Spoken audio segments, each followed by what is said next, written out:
everyone, and welcome back to the WTF1 podcast. Today, it's just myself and Tommy. There's no Matt, he's at British Touring Cars. But we're recording a podcast, Tommy, on a Sunday morning, which feels so unnatural. Yeah, it does feel really strange. You've said this is the first time you kind of covered one of these races.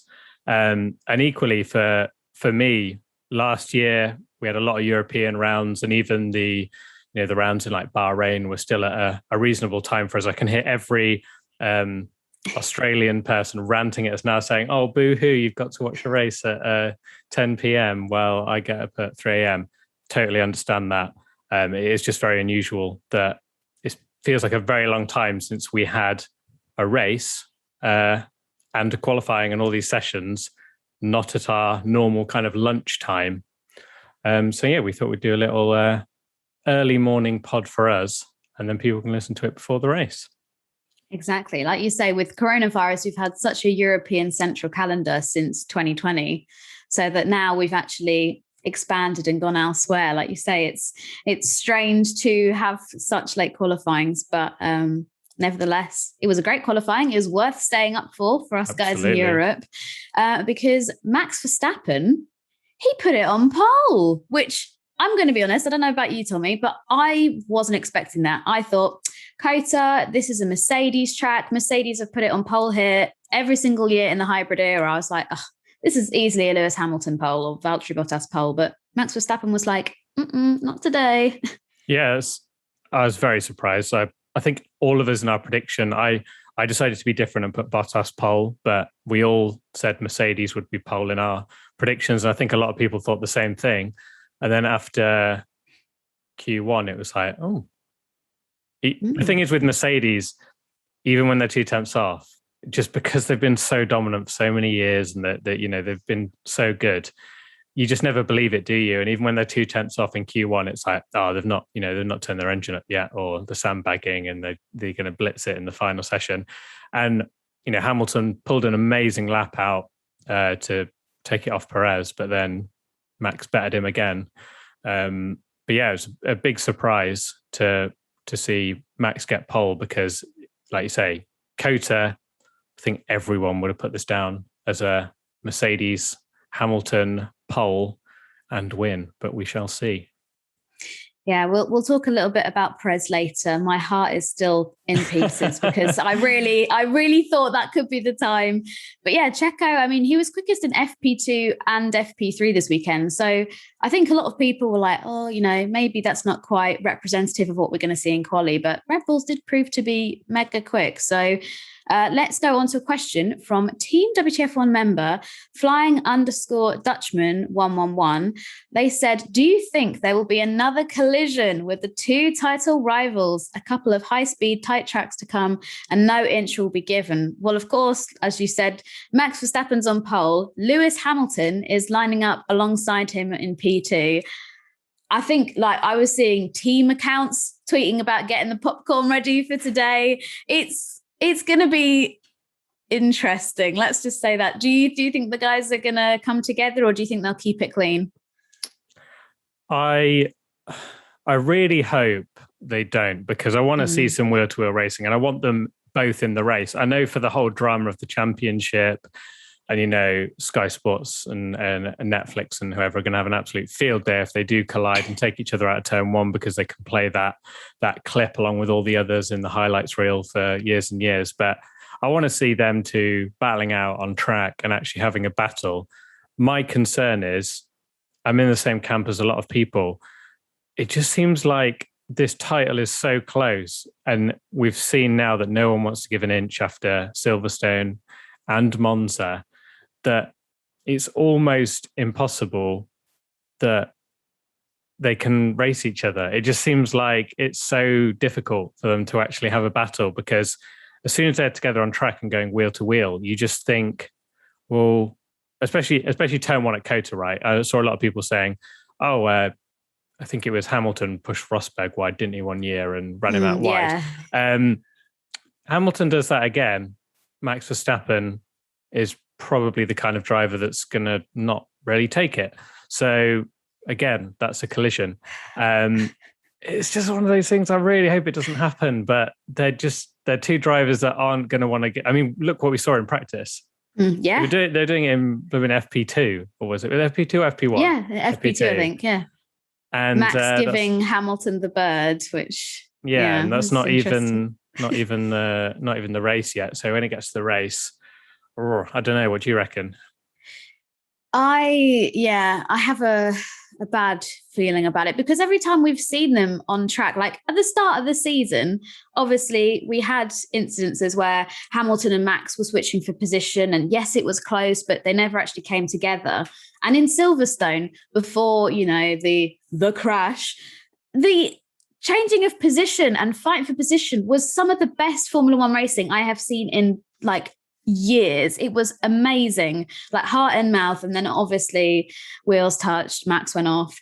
But I hope, for the sake of this season, that they don't crash together, because I really don't want it to be in 20 years, when looking back at the 2021 season, everyone goes, oh yeah, Max and Verstappen. You can tell I've not had. I've been out a long time. But Max and Lewis, that was a season where every time they were near each other on track, they just crashed. Yeah. We want to see good battles and make it memorable for the right reasons, for the brilliant racing that we know they're both capable of. So that's the thing. I mean, people are going to be like, oh well, they've only collided twice, but if you look back at it, we had the British Grand Prix is where they came together. Hungary was next, and they never got to race on track because of what happened with Bottas. Belgium wasn't a race, so they didn't get to race each other. The Dutch Grand Prix was probably the only race where they've essentially had a battle and it's been clean. There was no, but they weren't close really. Monza, they were on the same bit of track and they crashed. And then Russia, Max had the grid penalty. Turkey, Hamilton had the grid penalty. So realistically, the last 3 times they've actually shared a racetrack, they've crashed twice. So I think that's why people are now thinking, it just seems like how are they gonna be able to race each other, because no one wants to give an inch. And I really hope it doesn't happen, because I totally agree with you. I don't want this epic season to just become a case of them two just taking each other out until the season finale. It would just sour it a bit. Exactly. Well, we'll see what happens. We've only got 12 hours or less to wait for that. But another question from Kong Hong says, does this strong qualifying make Max the favourite for the World Drivers' Championship? I mean, we've still got 6 races to go. It's so funny how one good performance from either driver and it's like, they're the favourite now. They're the favourite now. Max Verstappen wins 2 races in Austria. Yeah, title's over. It's done. And then flips back the other way and everyone's like, Merc have got it now. Easy. No, it's one qualifying session. I mean, I don't know about you, but if, and it is a big if because of what we spoke about, if they do both get round turn 1 and carry on with the rest of the race, I feel like we've going to have another situation where Lewis knows that his opportunity is out of turn 10 or 11, whichever's the one before the long straight. Because obviously from lap 3, you'll have DRS, but also that Mercedes is absolutely rapid now. Very concerning for Red Bull how quick that Mercedes is. And it's going to be worrying for Max if he's got Lewis right behind him, because I mean, you'd bet that Hamilton would get him down the straight with DRS, because that Mercedes, they were so quick in the middle sector that he's surely going to have a run on him. So I think for Max, he needs to get away at the start and break DRS as soon as he possibly can. He does indeed. I mean, we had Red Bull show up at Paul Ricard, and that's obviously a typical Mercedes track. So we'll wait and see. We go to Mexico after the US, which is typically a Red Bull track. But as we've been saying, this season is proving anything could happen. So it could be that we get to Mexico and an Aston Martin is on pole.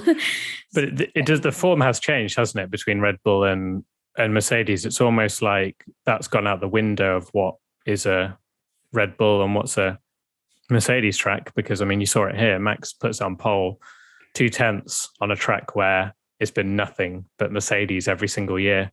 But I guess I'll ask you the same question. But if Max can't get Hamilton, can't pull away from Hamilton, I see Hamilton being strong in the race because of his straight line speed. I feel like he could get past Verstappen if Verstappen doesn't do some questionable defending to try and stop him. It's going to be very interesting if they do. You know, we like you say, we want them to get through that first corner, because if Max is looking quick and they're strong in different sectors, that's the perfect recipe for an exciting race where they're always close together and Hamilton, is trying to get past. But who do you reckon between Max and Lewis, or do you reckon it's just explosion into turn one and Perez wins? I mean, there's so many Mexican fans that are in COTA this weekend. They probably are all praying for something like that to happen. Yeah.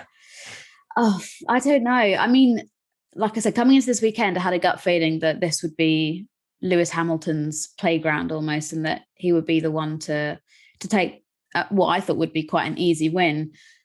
So I'm probably going to stick with my gut feeling, even though Verstappen's just fully thrown a cat amongst the pigeons.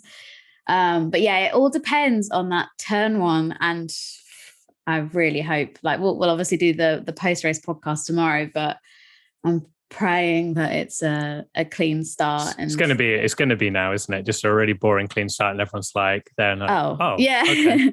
Just put the popcorn away in the bin. They've both just followed each other around the corner with no drama, given each other plenty of space, and then it's just a lights to flag win for whoever gets to turn one first. Now we've built up with all this drama, but we'll see.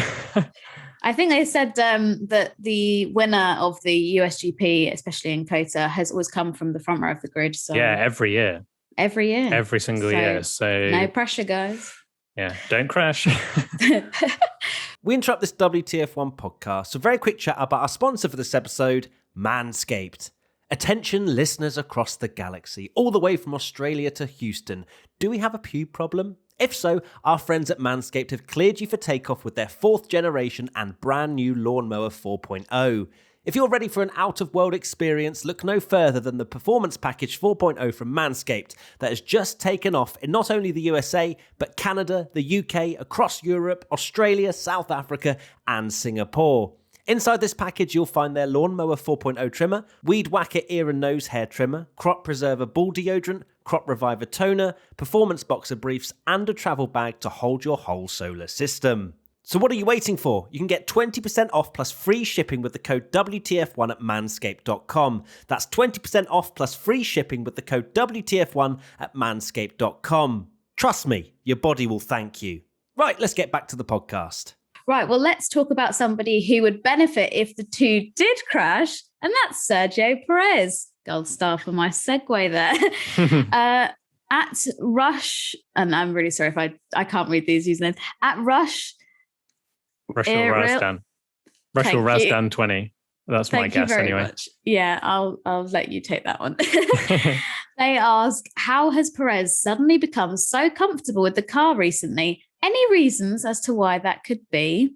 Well, as we were saying on the podcast last time, Russia, Checo put in a good stint. They made those tyres last, and he was one of those people, I think, alongside Alonso, who, and obviously Lando Norris, but we don't want to talk too much about that. But that when the rain came down, their race kind of was just ruined. Yeah. But Turkey got on the podium, did some great defending with Hamilton. So, yeah, he seems to be looking pretty comfortable in that car. And I really hope that it lasts, obviously, for the rest of the season, but particularly today and in Mexico, because, I mean, imagine that Sergio Perez winning in Mexico, like going through the grandstand at the Autodromo, all those fans like, that's a place that I want to be when. You're just giving me anxiety now of Sergio Perez having to gift Verstappen the win in Mexico and that being horrendously unpopular.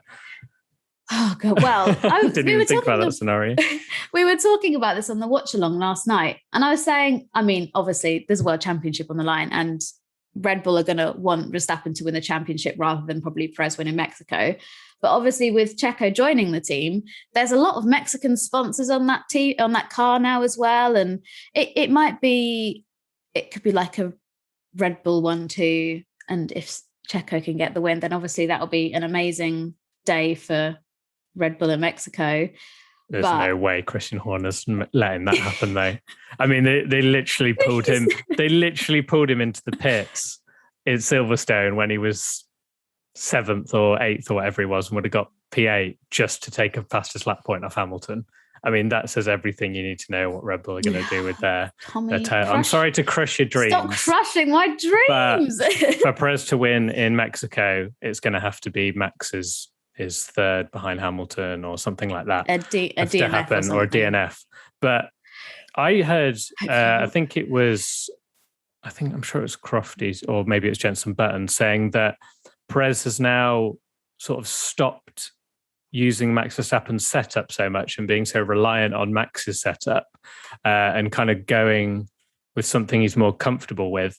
Maybe that's the thing that sort of turned it around, because I mean, I know Max is on pole, but Max has had a lot of poles, and this is Perez's best result for a very long time, since Austria, I think it was. And he's, he needs to be improving and qualifying, and that's exactly what he did yesterday, as it was now. Very confused about time zone.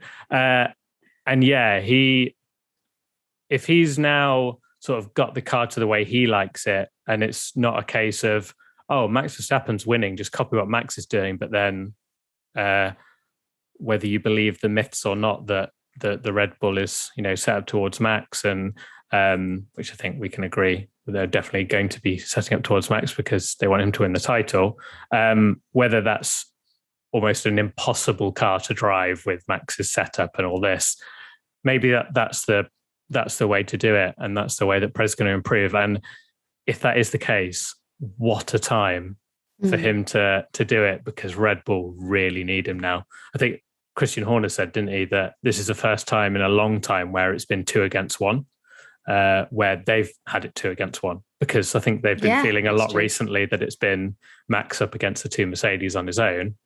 Now with Bottas's penalty, we've got the 2 Red Bulls, and they're going to be, well, I think Perez, starting on the clean side, really needs to get a better start than Hamilton and try and make Hamilton's life difficult into turn 1.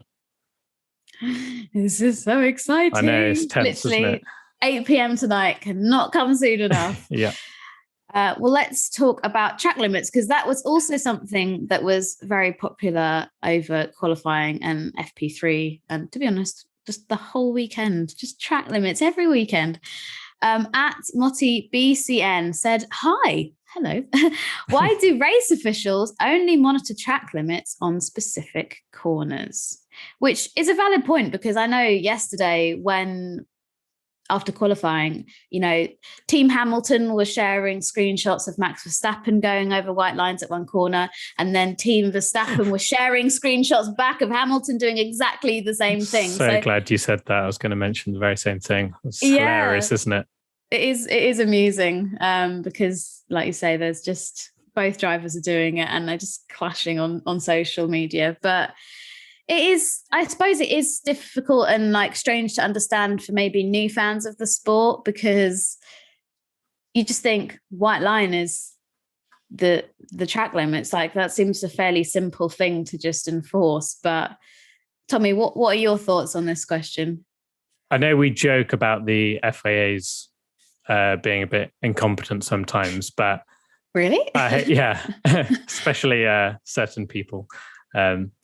But yeah, it's with the greatest of respect, some random Twitter account screenshotting qualifying, a lap in qualifying, the FIA are not going to see that on Twitter and go, oh yeah, we missed that. They've got so much information.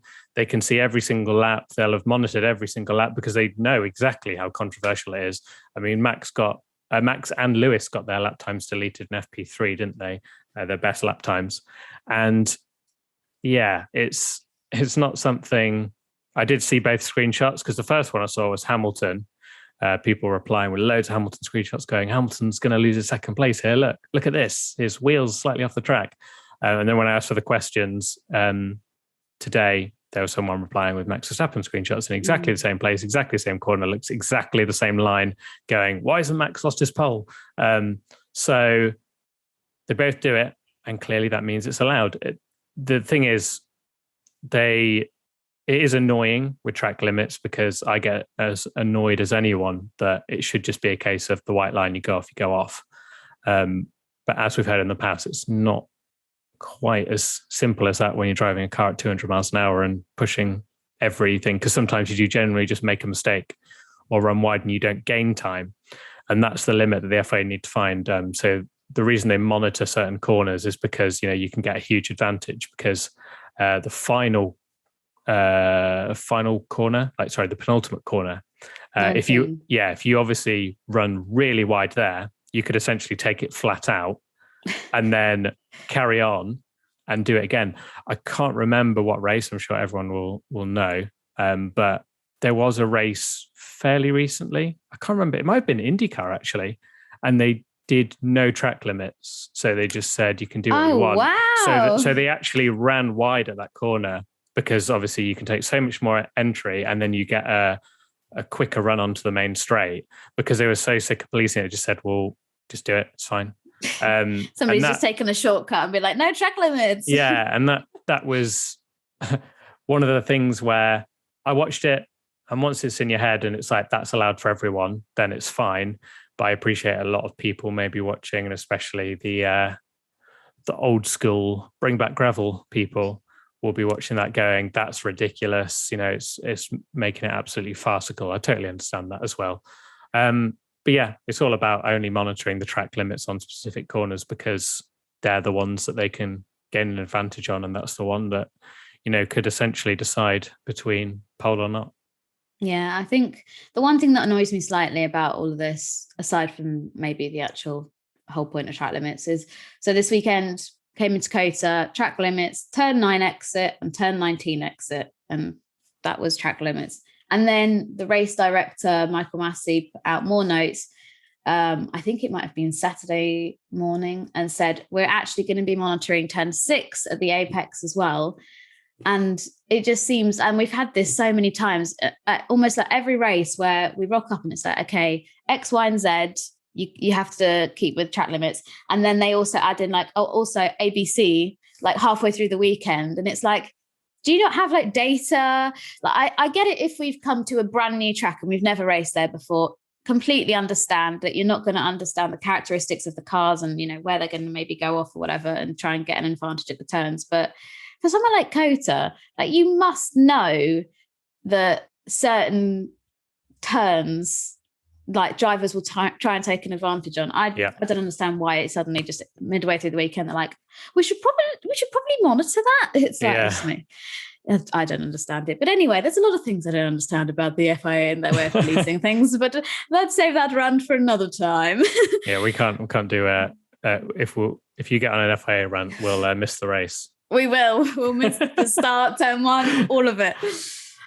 Well, somebody is wanting to maybe have a little run in this next question because we're talking about grid penalties. As we're getting to the end of the season. Inevitably, there's going to be more grid penalties. I think it's Alonso, Russell, Vettel are going to start from the back of the grid. Valtteri Bottas has got a 6th ice, which, I mean, of course it's Valtteri Bottas. I'm just putting it out there. At Casey_Janet_1 says, do you think it's time for F1 to bring in harsher penalties for using engines from outside the allocation? There needs to be a real deterrent from doing that, what Mercedes have done with Bottas, maybe a significant financial penalty or a points deduction. I don't think a financial penalty will do anything because lots of these teams have got, a fairly big budgets. Mercedes, prime example, like if they have to fork out €5,000 to upgrade something, they'll do that in a heartbeat. It does seem maybe slightly unfair on the drivers. I mean, I do feel particularly bad for Valtteri Bottas because this season, you know, he had the grid drop in Monza, which prevented him from starting at the front, and like it has been unfortunate in that way. But He's having a great season as well. Like, it's a shame. Like not a great season, but great end to the season. We should probably clarify that because he had a terrible start to the season. But his end to the season has been really good. And it's a shame that it's getting sort of scuppered by all these penalties because he's actually been, I know it's a bit of a skewed stat because Hamilton and Verstappen crashed in Monza, but since he signed the Alpha deal, he's scored the most championship points out of anyone. And yeah, it's such a shame, isn't it? Because he could be up there with them, but it's just mad that it's Bottas again. And I did not see it coming when Mercedes announced it. You know, you just think Bottas has had his penalties, he's done his thing. You know, Mercedes are bulletproof with their engine. Yeah, and maybe maybe they're using it as a guinea pig. So Bottas, they can test if it's worthwhile. They can see his data compared to Hamilton and know whether the engine performance is so much better with a new one, whether it's worth taking a 5-place grid drop again and just doing it. But I mean, to answer the person's question, it's such a difficult balance because, you know, the rule's been put in to reduce costs because in the 90s or early 2000s, I can't remember the exact figure, but I remember seeing some absolutely outrageous statistic that BMW, when they were at Williams, went through about, I'm sure it was about 250 engines in a year. And they would literally use loads in testing because they just throw in money at it to win the championship, obviously. And for them, you know, they're saying it's cost cutting, but Mercedes, you know, do you want to blow up and lose the championship, or do you want to just take a penalty, a little penalty, and put a new engine in? You know, they're not going to be like, oh, we should probably save money and do this. You know, they're going to throw everything that they can, a manufacturer, to win the championship and get the best performance they can. So yeah, it's a difficult balance because when you start doing a financial penalty, one for the likes of Mercedes, it's like, well, oh no, anyway. And a points deduction seems really unfair because, you know, if you do a points reduction, imagine the outrage that Verstappen would be losing points and Perez because his engine got blown up by Hamilton at Silverstone, and Bottas equally doing that to Perez. And then not only have people obviously lost it over that being something more than it is, it's if they got a points reduction as well, and Mercedes end up winning the championship because they've punted Red Bull out twice and they've got losing engines and points, it starts to get a bit farcical. So unfortunately, I think this is the best way. I don't really think, no one wants to take a grid penalty. So it is a disadvantage, but I don't think you can start taking points off people. I think that would get a bit silly. My God, imagine social media if that was announced. Crikey. Yeah. Well, let's have a little reminder of our predictions for the US GP, which we made 2 weeks ago. I'll read out Matt's, and I mean, there's many his reasons. First one, his first one many reasons why I don't want this to happen. One, I don't want to give Matt the satisfaction of points, and two, obviously, I don't want it to happen for the sake of the championship. Matt's gone for a crash at turn one. Somebody knew that it was going to be a Hamilton and Verstappen front row. Literally. So that's Matt's prediction. So let's see if that turns out to be true. And then he's also gone for Red Bull and Mercedes miles clear of everyone else, which, I mean, we're being really good here, being quite vague at this, because Matt, when I said crash at turn one, is that in Formula One? He was like, it's in any championship at any point in the weekend, which I think shouldn't be allowed. But I wouldn't say they're miles clear.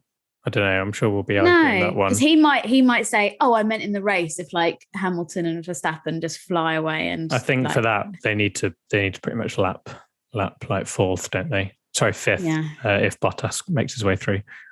Yeah, we shall see. We're making the rules. Tommy, what predictions have you gone for? So I've gone for Bottas given team orders, which is very unlikely to happen. Now he's starting 9th. Yeah, don't see how that's happening unless maybe Hamilton pits early and ends up behind him. And I'll be taking those points when he moves out the way.